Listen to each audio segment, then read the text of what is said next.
департаменти давлатӣ ё вазорати умури хориҷии амрико тарҳи $600,000 ҳамсоягии осоишта ва муваффақ дар тоҷикистонро сармоягузорӣ кардааст. рӯзи 10 март дар маросими муаррифии тарҳ дар душанбе гуфта шуд, ки ҳадафи ин лоиҳа мусоидат дар корёбӣ ва фаъолияти муҳоҷирони ихроҷшудаи тоҷик аз Русия, расонидани кӯмак ба гурӯҳизаҳои афғон дар Тоҷикистон ва оилаҳои осебпазири муҳоҷирони меҳнатии тоҷик мебошад.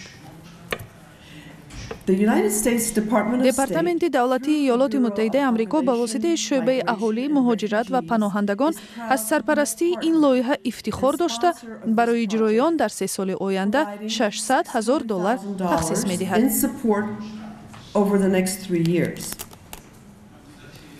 ин барои бори аввал аст, ки расонидани кӯмакҳо ба ин се гурӯҳи осебпазир дар як тарҳ анҷом дода мешавад.